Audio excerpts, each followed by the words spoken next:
So the Kansas City Chiefs have decided to franchise tag Chris Jones. There's definitely logic behind it. I do think that on one hand, the franchise tag is a tool that should be used in your toolbox. So if you can get a great player on an extra year and then you can make your decision a year later, there is some logic to that. But at the same time, in my opinion, I think just sign Chris Jones. Just give him money because I think he's really good. Again, we don't know exactly how much he was asking for, how much the Kansas City Chiefs were willing to spend, but I do think that maybe part of the reason why they decided to make this move is just simply because they have to pay Patrick Mahomes soon. And so with franchise tagging Chris Jones, this kind of gives you some more flexibility when you do decide to extend Mahomes. But that being said, I do think Chris Jones is a really good player. I think Kansas City has to be very happy they're getting him for another season. Hopefully for them, they're going to get him for more than one season.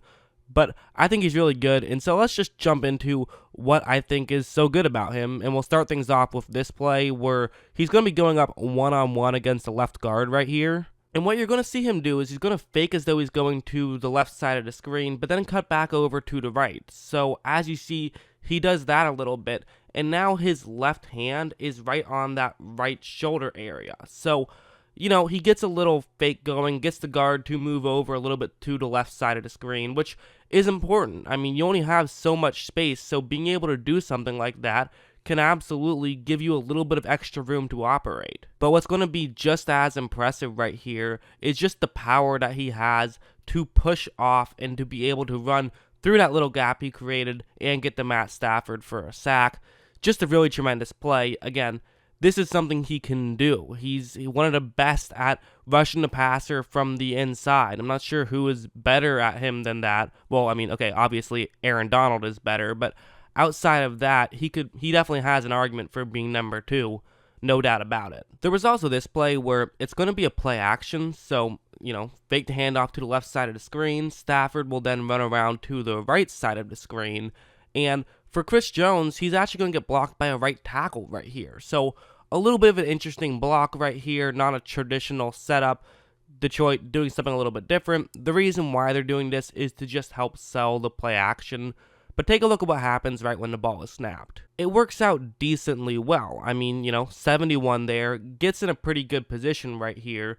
And now for Chris Jones, you notice that he does have a little bit of leverage towards the left side of the screen, so maybe he could continue trying to fight in that direction, but the problem is that since Stafford is going to be running down to the right side of the screen, this now means that if Jones does try to fight in that direction, well then 71 can easily just continue pushing him to the left side of the screen, take him out of the play, so that would be a dangerous thing for Chris Jones to do. However, positional-wise, that's probably what would make more sense, so it's kind of a dilemma here for Chris Jones. But instead, what Jones is going to do is just get that left arm and say, you know what, I'm going to try to overpower you here, and that's exactly what he's able to do.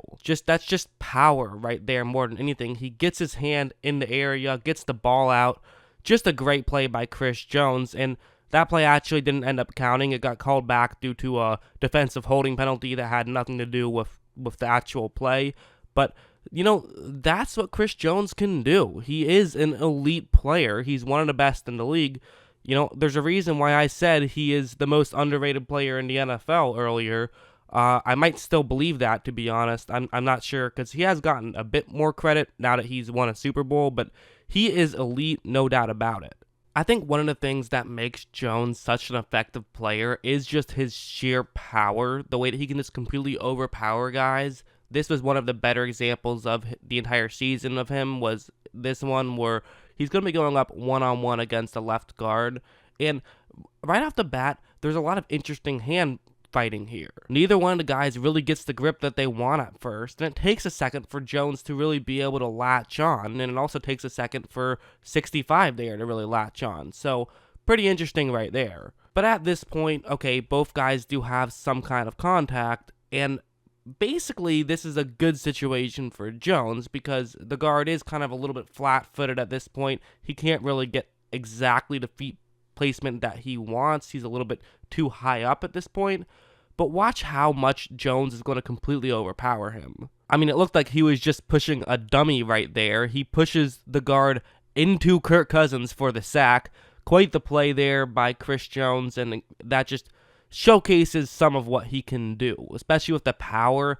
And he's one of those guys where he has that great combination of footwork and power. He can do it all. He is not a one-trick pony. He has footwork as well, and this play will be a great example of that. He's going up one-on-one once again against the left guard, and this time he's not just going to straight up overpower his assigned man. He's going to do something very different. Now, first off, I know there's the sky cam in the way, there's a post in the way. It's not exactly the best angle this time, all 22 footage. Great 99% of the time. This is the 1%, but I do think this will still be a good play to show because I think it really does showcase Chris Jones' talents. Right after the ball is snapped, it looks like he's going to be going to that left guard's left side of his body. I mean, that's just what it looks like when you see it. And because Jones is so fast and so strong, if you don't get over there in a hurry, if he just gets an inch by you, well, then it's game over. You can try to push him out of the way, but he's a tough guy to push out of the way. It's like trying to push a rhino out of the way. It's not really going to work out. You have to make sure you get over there quick enough. So that's what Jones' assigned man is thinking right here. But the second he steps over, Jones instantly steps over in the other direction, isn't able to get a sack, but does force Kirk Cousins to have to just throw the ball away and avoid taking the sack, but still an incompletion. And that's the thing about, being someone who can rush the passer, is it's not just about getting the sacks. Obviously, a sack is the best thing you can do. Well, I mean, a strip sack is ideally the best thing you can do, but, taking that out of the equation, getting the sack is what everyone talks about. That's the key stat that people look at. But at the end of the day, it's almost just as important just to get consistent pressure, just to make the quarterback not feel comfortable. Because at the end of the day, all you have to do is stop them 3 times, and then you are able to stop the drive in its tracks. Not to mention, sometimes when there's pressure, sometimes a quarterback will then make a dumb decision. We've seen it all the time where a quarterback makes a decision that they wish they didn't because they were under pressure. They didn't have the time that they wanted to make that decision, gets the ball off quickly, throws an interception. I mean, I think we all get it. We all realize why pressure is so important. And Chris Jones is one of those guys that really makes you have to get the ball off in a hurry, and the fact that he can do it from the inside just makes him that much more valuable. That's why he's worthy of a franchise tag. In my opinion, that's why I think he should be signed to a long-term deal, but again, we don't know how much money he was asking for, so that's what kind of makes it tough. One thing we should talk about is his Super Bowl appearance. I mean, first off, we'll just start off with probably his biggest play, which was this one. He's going to get double-teamed by a center and a right guard right now. And right at the beginning, it doesn't work out well at all for Jones. He's completely taken out of the play, not what he wanted to have happen. But, that's just what happens. When you get double-teamed, sometimes it's hard to win that matchup. Tough to really blame Jones too much for this one, but he has kind of been taken out of the play. However, what Jones is going to do here is he looks up and he sees where Jimmy Garoppolo is looking. So he kind of gets an idea of where this throw could go. He realizes, listen, it doesn't matter how the play starts, just try to find a way to have a positive impact on that play. He sees that, shuffles over, gets his left hand up, and is able to knock the ball away. And the fact that he was able to knock the ball away was huge in that game. He had a couple of key pass breakups like that. He actually didn't have the best Super Bowl. I mean, that should be mentioned. He didn't even get onto the score sheet until about 10 minutes left in the fourth quarter when he had his first tackle. But he had 2 pass deflections after that really came in handy. And so that's kind of he maybe didn't have a huge impact in a traditional sense. He didn't have a fumble. He didn't even get a sack. He didn't even get a pressure. But at the same time, he did do a great job at just being able to knock the ball away. And you know what? That can have a huge positive impact. And it absolutely did. Quite frankly, I don't know if the Chiefs are Super Bowl champions had he not been able to do that. So, huge play, no doubt about it. So then let's just kind of talk about, is it worth it to franchise tag him? Should they have signed him to a long-term deal? Or should you just let him walk? The third option, I think, is an obvious no. You don't just let him walk. He's too talented. You could franchise tag him and trade him. That's something that we've seen teams do before. There definitely would be some logic to that. You probably could get a good pick for him. It's tough for me, and I've said this a couple times now, as much as I want to sit here and say, just give him the long-term deal. we don't know how much he was asking for. I mean, if he's asking for $30 million, then obviously you franchise tag him and don't give him the deal. But if he is asking for a $20 million deal, I do think that that is kind of reasonable. But I also think part of the problem is you're paying Frank Clark so much money. Frank Clark is getting $20 million a year right now. So, he had a 5-year, $104 million deal. So if you decide that you're also going to then go ahead and pay Chris Jones something like that, I mean, there is some logic to it. Those are two guys that can absolutely wreak havoc on opposing defenses. But at the same time, now you are putting $40 million into just two players on the defensive line.